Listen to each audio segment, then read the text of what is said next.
So Dune Awakening is an upcoming survival MMO game that Funcom is trying to take their learnings from their previous survival game, Conan Exiles, and also trying to take their learnings from all of their previous MMO games and make a game that has a lot of the fundamental survival elements, but is on a much larger scale that you would commonly see in an MMO. But for some reason, a lot of people still think this game is not going to be an MMO. They think it's just going to be like Conan Exiles. So in this video, I want to go over the progression you go through while progressing throughout the entirety of the game and go over why this is going to be an MMO while also being a survival game. And something to note while we go through all of this information is that this game is going to be more focused on being a sandbox survival game, just with a much bigger world and a lot higher player counts. It's not going to have a lot of similar elements to, say, something like World of Warcraft or Final Fantasy XIV. But I think as we go more and more through this information, you'll see why it is very much going to be an MMO. Now, starting in Dune Awakening, the first thing you're going to be doing is choosing your world. Now, this is basically going to be like choosing a realm in World of Warcraft. This is going to be your overarching world, and anybody not in that selected world, you won't be able to see. You won't be sharing spaces with them. You won't be fighting against them. Anybody who plays in your world are people you will be able to regularly see if you're in different parts of the game. So keep that in mind. Everything we go over, all the different server meshing and all this different type of things are going to be within one world. So there are going to be different worlds to select from. And then once you select your world, you're going to create your character. And after you've created your character and loaded into the game, you're going to start in a 10 to 15 minute solo scenario that will probably also be the tutorial. Will teach you some things about the game. And this is where you will also get your suit, which is basically your inventory, and then you'll get some starting gear. Now, after that solo scenario, you will enter the open world of the Hagga Basin, which is the first place everybody is going to go. Now, Hagga Basin is going to be the size or slightly bigger of the entirety of the main Conan Exiles map, which is already a massive map. So this is not going to be a small play space.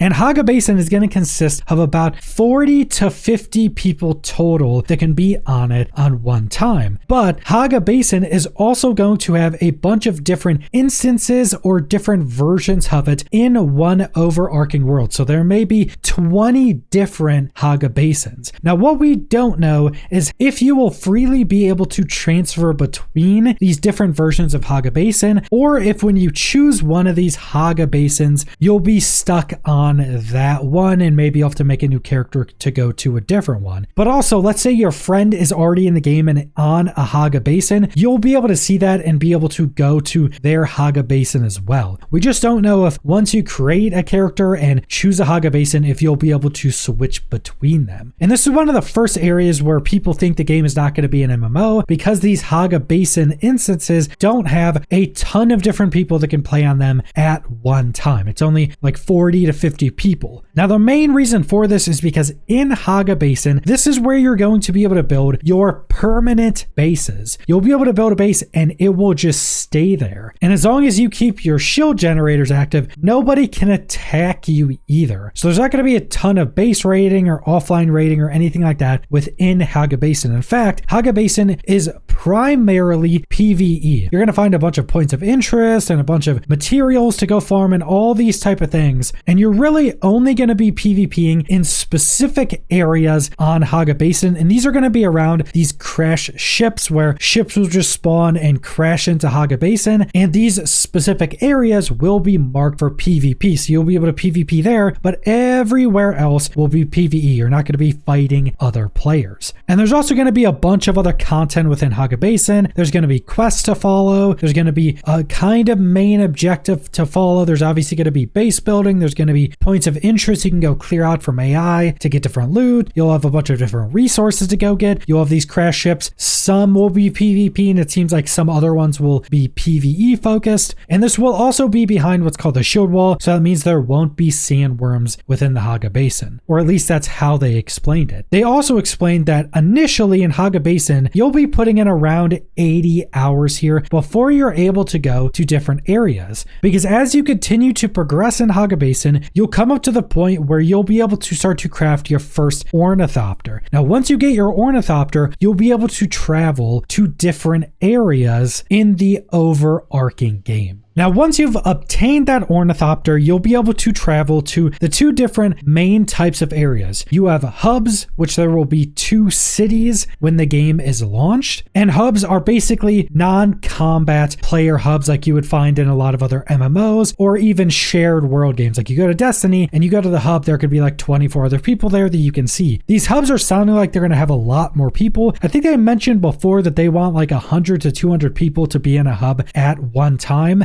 And if there's too many people, it'll start up a new instance of that specific hub. And there won't be combat here. This is where you'll go to meet the other factions, to pick up quests, to go to the player market, and generally do all of those type of things. But this isn't going to be a combat area. But you're getting a bit more into the MMO space, having potentially 100 to 200 people in an instance of one of these areas. And it is seeming like there will be more hubs added over time. It also seems like there may be other areas similar to Hagga Basin also added over time. But the other main area you're able to fly to is the Deep Desert, which is going to be a vast majority of the play space of Dune Awakening on launch. Now, the Deep Desert is going to work completely differently to the other areas. First off, it's going to consist of 9 different areas with stitched together server meshing. So that basically means that you'll have these 9 different areas you can freely travel between, but all of those 9 different areas have a player cap on them. And they said that they want these player caps to be around 500 players. That means you could potentially have 500 people in one of these 9 areas all in a battle. Obviously, that would probably still be laggy, but you can make that happen, which is really where this game becomes an MMO. Now, the Deep Desert is also going to be fully open PvP. You go to the Deep Desert, everywhere is open PvP. You can fight each other, but you will also be able to see anybody from the entirety of your overarching world. It's not going to be like Hagga Basin where there's 40 or 50 of you on one Hagga Basin instance. This is going to be non-instance. So if one person is in that area of Deep Desert in your overarching world, you can go there and you'll see that person. Now, there will obviously be the player caps in each one of these different zones. Presumably, if there's like 500 people in that one area, it won't let you in. It might give you a warning or say come back later. And also keep in mind, each one of these 9 different zones is seeming to be a similar size to the Conan Exiles map as well. I don't know if it's going to be exact, but the overarching Deep Desert play space is going to be absolutely massive, considerably larger than the Conan Exiles map, and just an absurdly large play space. Now, the biggest reason why they're able to put this many people in the Deep Desert zones is because there's not going to be permanent building there. In fact, there's not going to be permanent anything there because the Deep Desert zones reset and change on a weekly basis. Every week, a Coriolis storm comes through and changes up the entirety of the Deep Desert. It may fill up points of interest with sand that you could access before, you can't access them anymore, or it may uncover other points of interest that weren't there in the previous week. That also means that any player buildings within the Deep Desert are wiped away on that weekly basis as well. So there's no permanent buildings. So this means you're able to have a lot more players in all of these different areas vying for resources or spice blows or points of interest. And they mentioned that this was kind of inspired by the weekly or monthly resets of Rust. If you've ever played Rust, most servers reset on basically a weekly basis, or most of the main ones, and they kind of like that gameplay, but you have that weekly reset of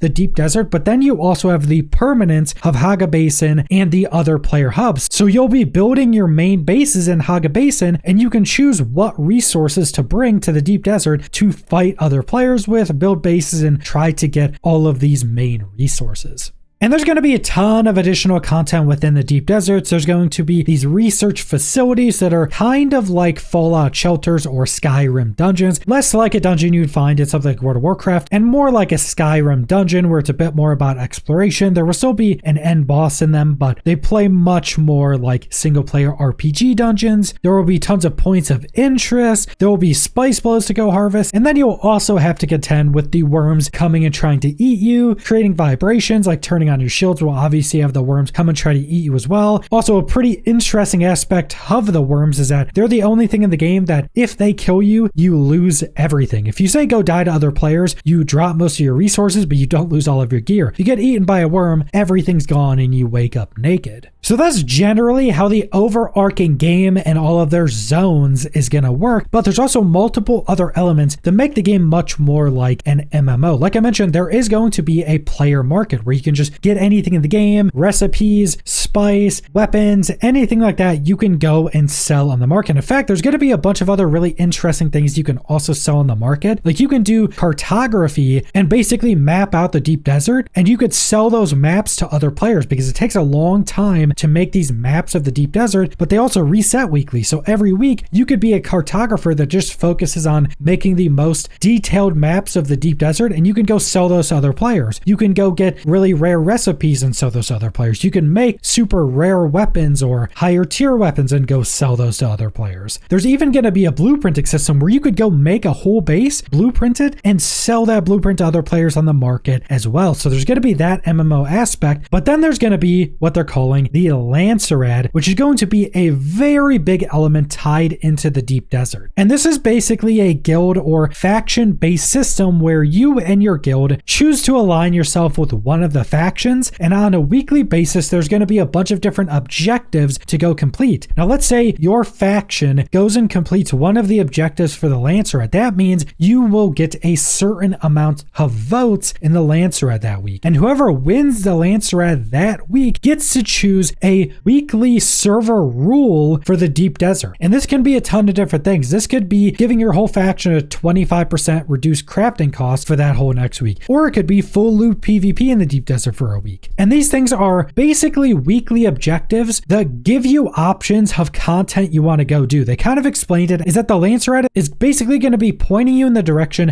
of endgame content and objectives to go do that week, but it's not the endgame content itself. This type of faction and guild-based system that gives you a pretty big weekly server rule is actually pretty massive for sandbox MMOs because you're going to be fighting against these other guilds and these other factions to try to get your faction to win. And the most interesting part about this is that while on launch of Dune Awakening, there's only going to be 2 factions, later down the road, they're going to be adding a 3rd faction that is basically a faction meant to limit or balance the other 2 factions. So they kind of explained the Lancerad like this. Let's say it's a bingo board and you have to get bingo for your faction to win that week and be able to choose the rule for that week. But the 3rd faction would only get rewards if they make it so both the other factions were really balanced when getting that bingo. So let's say you need 5 rows to get a bingo. That 3rd faction wouldn't get anything unless they made sure that the factions were like 5 to 6 for that week. So the 3rd faction they're going to be adding is to balance the other 2.